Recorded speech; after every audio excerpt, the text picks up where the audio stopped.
Oi, gente, tudo bom com vocês? Eu espero que sim, que esteja tudo bom com vocês. Bem-vindos a mais um vídeo deste canal. 7 dias, uma semana que chama, né? Chegamos ao capítulo 7 da nossa leitura bíblica diária, do nosso desafio para sair da procrastinação, da preguiça e botar a cara na Bíblia nos estudos mesmo, meditar, levantar um altar dentro da nossa casa e adquirir renovo através da palavra de Deus. Eu te convido para esse desafio se você ainda não está participando, por mais que você já conheça a Bíblia. A palavra de Deus, ela nunca é demais, ela nunca tá passada, ela nunca tá, enjoei. Não, gente, estamos no livro de Mateus, no capítulo 7 hoje. Vamos falar um pouco desse capítulo super forte. Vamos ler juntos, mas primeiro que se inscreve no canal se você não for inscrito, ativa as notificações, me segue lá no Instagram, que vai estar no link, vai estar na descrição aqui, tá bom? Sempre tá na descrição o link do meu Instagram. Deixa o like também, não esquece, e deixa o seu comentário. Vocês não estão comentando não, que é isso? Deixa o seu comentário aí. Vamos perder a preguiça de escrever, de digitar. Vamos digitar aí o seu comentário.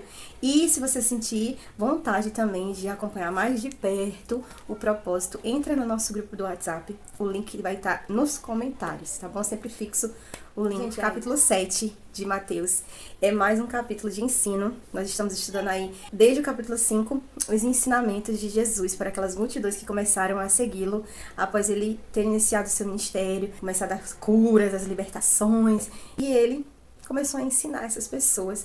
E aí a gente já viu que Jesus falou das bem-aventuranças, falou do casamento, né, do adultério, do amor, falou de como orar, como jejuar, como dar esmola. E agora ele vai continuar com os ensinamentos já no início do primeiro versículo, que é bem conhecido. Eu acredito que até quem nunca leu a Bíblia conhece esse versículo, do primeiro versículo do capítulo 7. Não julgueis, para que não sejais julgados.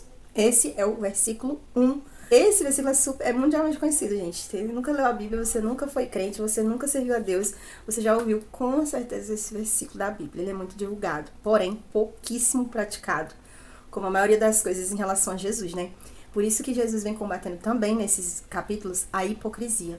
No capítulo 4, onde Jesus foi tentado pelo diabo no deserto, eu comentei isso no vídeo, que Jesus só conseguiu vencer o diabo com a palavra porque Jesus tinha autoridade através da obediência. As palavras que saíram da boca de Jesus vinham junto com o seu viver. Por isso que tinha um peso no mundo espiritual. A palavra que a gente fala de Deus, proferindo na nossa boca, ela só vai ter autoridade no reino espiritual se vier junto com a obediência. Se você não obedece a palavra, se você vive uma vida assim de práticas totalmente contrárias, a partir do momento que você fala para alguém ou fala de alguém, você não tem autoridade nenhuma, você não tem o peso da obediência. Então os fariseus, eles só falavam, eles eram como os sinos batendo assim, só fazia barulho. Não tinha mover, não tinha autoridade, não tinha nada. E Jesus era diferente por isso. No capítulo 7, ele já inicia nos chamando para o confronto pessoal. Confronto pessoal, é isso que ele nos convida a fazer. Ele nos convida a nos olhar no espelho da santidade dele, da palavra dele.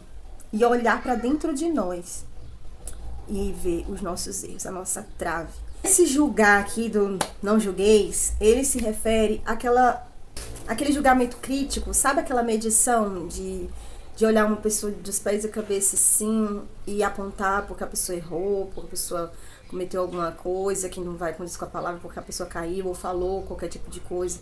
Você faz aquele julgamento de superioridade. Uma pessoa que tem um discernimento de Deus, dado por Deus, a autoridade dada por Deus, ela vai confrontar o pecado e ela vai falar direcionada por Deus, exortando, ajudando, fortalecendo e muitas das vezes corrigindo também, se ela estiver numa posição de autoridade, de liderança, ela vai ser capacitada por Deus para isso. Nós também, como irmãos uns dos outros, nós em certos momentos vamos ser levados, guiados a corrigir nosso irmão, ajudar, direcionar, guiar pelo, não, você tá indo por esse lado, tá errado, mas você para aqui combater erros através da palavra. Mas não é desse julgamento que tá falando aqui. O julgamento que tá falando para não julgueis é aquele julgamento de criticar por criticar, de apenas olhar e medir e se sentir superior. Por isso que ele vem falando em seguida. O carro de som, mesmo na hora que eu tô gravando. Eu quero saber de fibra ótica. Oh, meu Deus do céu, me ajuda. O versículo 2 vem dizendo: com o critério que julgardes, sereis julgados, e com a medida que tiveres medido, vos medirão a vós. Ou seja, da mesma forma que você olha e enxerga os outros vão olhar para você. Então faça essa autoanálise e olhe primeiro para dentro de você, porque você precisa estar em Jesus, você precisa estar com as suas atitudes centradas na palavra, porque as pessoas vão estar olhando para você. Do jeitinho que você está fazendo com outros, alguém vai estar fazendo com você. Jesus nos convida agora, nesse momento, a tirar a trave do nosso olho. Vamos tirar a nossa trave, vamos olhar para ela, vamos olhar para os nossos erros, nossos defeitos, nossos pensamentos errados, contrários à palavra, as coisas que nós falamos que entristeceram o Espírito Santo, as nossas atitudes erradas, e vamos nos envergonhar disso e pedir misericórdia de Deus. Pergunta de Jesus: por quê? Por que vês tu argueira no olho do teu irmão e não repara na trave que está no teu olho? Jesus nos pergunta isso. Por que nós temos a facilidade de olhar primeiro para o outro e viver sem nos corrigir? Porque a vontade de Deus é que o homem examine a si mesmo. A vontade de Deus é que, primeiramente, eu examine a minha vida. Quando eu acordar de manhã, antes de orar por qualquer pessoa, eu preciso pedir misericórdia de mim. Eu preciso dizer: Senhor, me ajude, me perdoe, me purifique. Porque eu não posso dizer: Senhor, irmão, fulano que está em pecado, assim, trabalha na vida dele, e eu também fazendo tudo errado. Então Deus nos fala: primeiro você.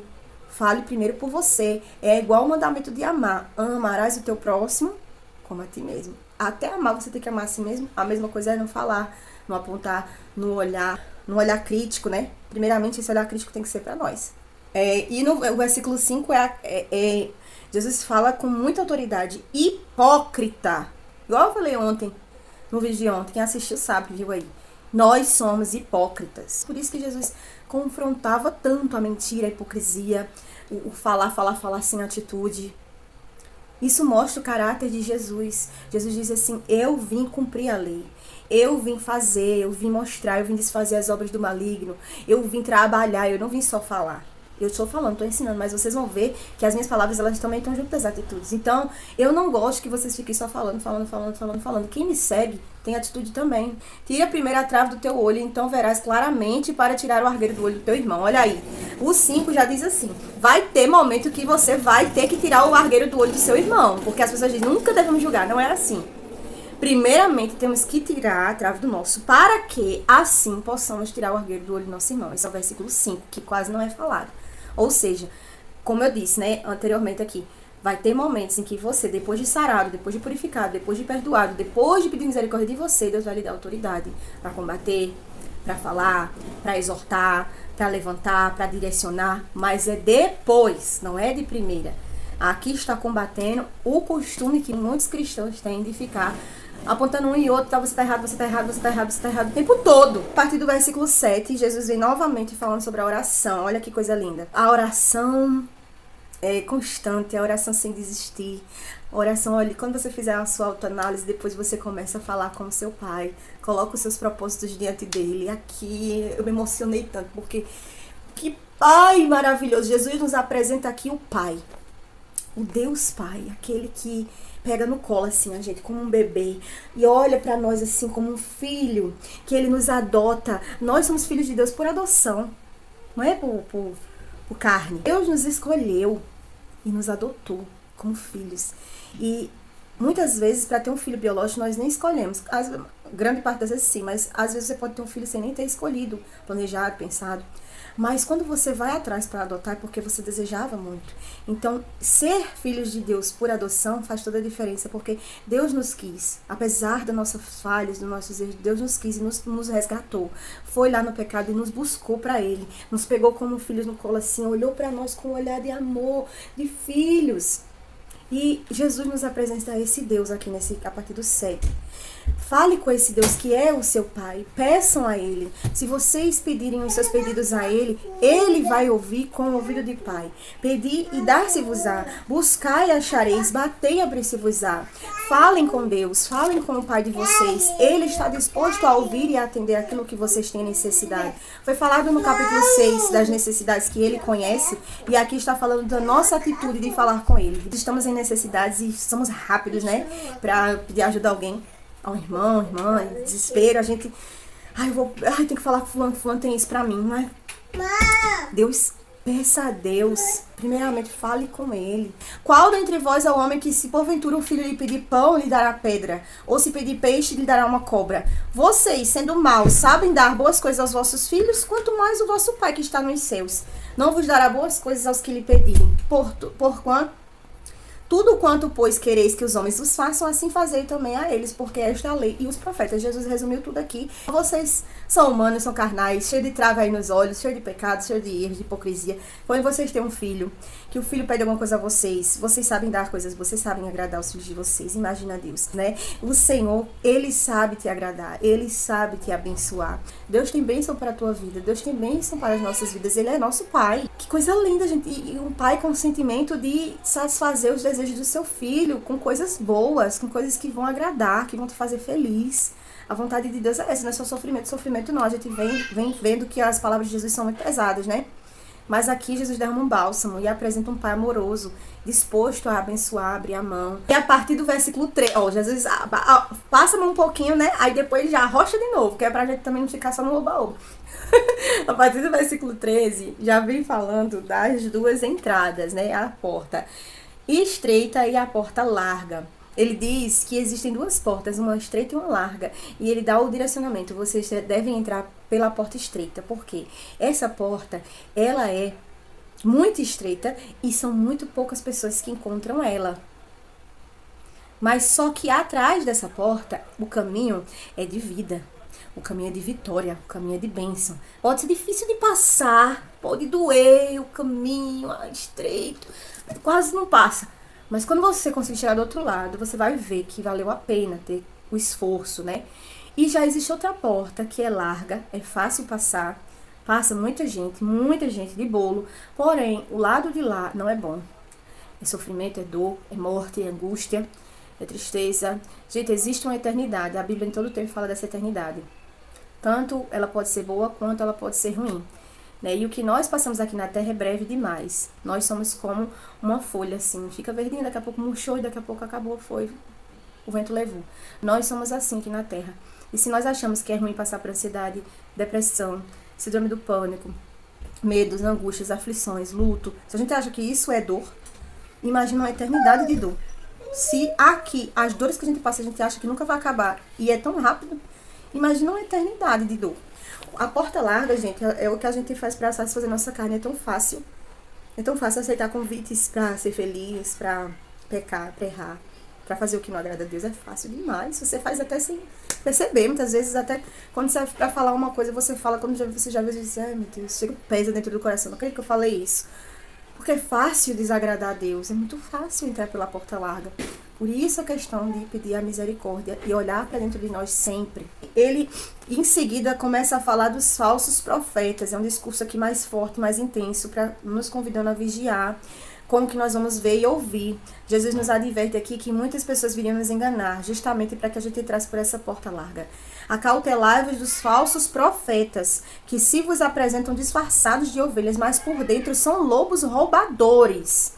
Vai vir muita gente falando de Jesus, falando da palavra, porém eles vão vir só para roubar você. E não é só materialmente não, porque hoje em dia é muito isso, né? Mas é roubar a sua salvação, roubar a sua crença, roubar a sua paz, roubar sua segurança verdadeira em Deus, roubar a sua fé. Porque quantos e quantos estão caindo nesses golpistas, na conversa, né, na lábia desses golpistas, desses falsos profetas, e depois perde a fé completamente, não quer mais ouvir falar de Jesus, não quer mais ouvir falar de igreja, de mais nada. Por quê? Porque foi muito enganado, muito ferido, muito machucado, muito ludibriado e tá cansado e olha para as pessoas cristãs e só fica com nojo. Por quê? Por que isso tá acontecendo? Tá se cumprindo o que Jesus falou. Por isso que ele vem dizendo com tanta força, acautelai-vos. Esse acautelai-vos, eu fui pesquisar o que significa. Significa se preparem, estejam preparados. Olha que forte. Acautelai-vos significa se preparem. Se preparem, se revistam, se fortaleçam, porque quando vir alguém falando uma mentira, falando algo, você já vai saber que não vem de mim. Isso que a gente está fazendo é se acautelar, é se preparar. Porque quando você conhece a palavra, quando vir alguém lhe enganar no seu ouvido, você já vai ter o discernimento pela palavra e dizer, isso não foi Jesus que disse. Isso Jesus não faria. Jesus não é assim. Essa palavra é falsa. Esse é um falso profeta. Não precisa ter discernimento do Espírito não, basta conhecer. Basta ter intimidade com Jesus que você vai conseguir identificar. Colhem-se uvas dos espinheiros, figos dos abrolhos. Toda árvore boa produz frutos bons e a árvore má produz frutos maus. Não pode a árvore boa produzir frutos maus, nem a árvore má produzir frutos bons. Toda árvore que não produz bom fruto é cortada e lançada ao fogo. Assim, pelos seus frutos os conhecereis. Essas pessoas, elas vão ser exterminadas, elas vão ser destruídas e elas vão para aquela eternidade ruim. Mas se você permanecer firme no Senhor, você vai vencer. Vai conseguir vencer a mentira, o engano, roubos, combater pela palavra de Deus. Gente, é muito difícil gravar vídeo, muito. Vocês não imaginam. Me ajudem em oração. Tenho um filho pequeno, gente, então já parei várias vezes. Versículo 21. Nem todo que me diz Senhor, Senhor entrará no reino dos céus, mas aquele que faz a vontade do meu Pai, que está nos céus. Atitudes. Jesus só confirma a mesma coisa, sempre. Reforça várias vezes, de várias maneiras diferentes. Não é palavras, são atitudes. Muitos, naquele grande dia, vão dizer, Senhor, Senhor, não temos profetizado em teu nome? Em teu nome não expelimos demônios? Em teu nome não fizemos milagres? Muitos milagres? Então lhes direi, nunca vos conheci.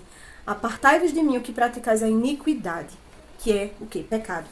Então, assim, o que importa para Jesus é você ter uma vida em santidade, uma vida de acordo com a palavra, priorizar as suas atitudes, olhar para dentro de si mesmo e dizer, Senhor, me ajuda a melhorar.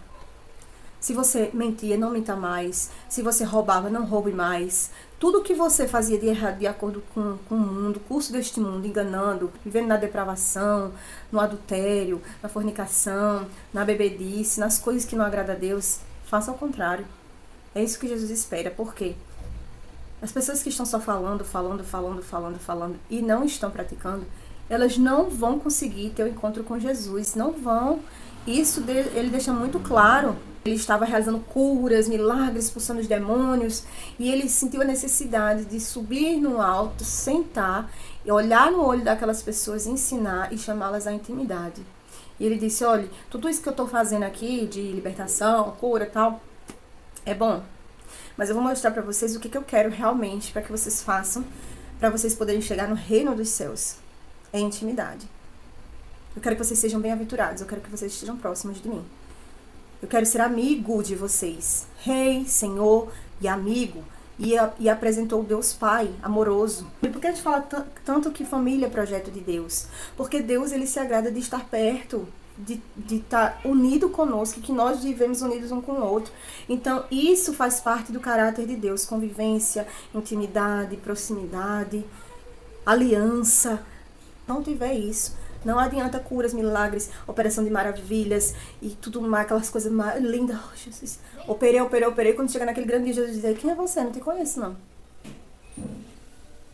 Pra fechar com chave de ouro sobre isso, vem também uma fala de Jesus muito famosa, né?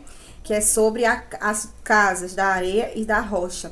Todo aquele que ouve as minhas palavras e pratica será comparado a um homem prudente que edificou sua casa sobre a rocha. E caiu a chuva, transbordaram rios, sopraram ventos, deram com ímpeto sobre aquela casa. Ou seja, veio as lutas, veio as adversidades, veio os problemas, veio as doenças, veio tudo, mas aquela casa permaneceu de pé, porque ela estava firmada na rocha. E todo aquele que ouve essas palavras e não pratica, ele é comparado a um homem insensato que edificou a casa sobre a areia. E quando veio a chuva, os rios, os ventos, ela desabou e foi grande a sua ruína. Se você só falar sem a prática, a sua ruína, a sua queda, a sua frustração, a sua vergonha, a humilhação diante de Deus vai ser muito grande, não vai ser pequena não. Vai ser um desastre total. E a casa que Jesus estava falando é o nosso interior. Somos nós, casa de Deus. Aonde você está sendo firmado com as suas atitudes? É em Jesus ou é na areia, nas coisas passageiras desse mundo, que hoje é e amanhã não é mais? Tudo que nós temos é o Senhor. Tudo que você tem é o Senhor. Ele é a rocha inabalável que permanece para todo sempre. Firme a sua casa, o seu interior nessa rocha que é Jesus. Permaneça, vá até o fim, que você vai ver que possa vir o que vier, você não será abalado. Deus é contigo. E eu te espero aqui no capítulo 8, tá bom? Até amanhã, um beijo. E também vou falar que amanhã tem live no Instagram. Então me segue no Instagram, tá bom? Que amanhã vai ter live lá com uma convidada para trazer uma palavra dentro desse livro de Mateus para vocês, para sua vida.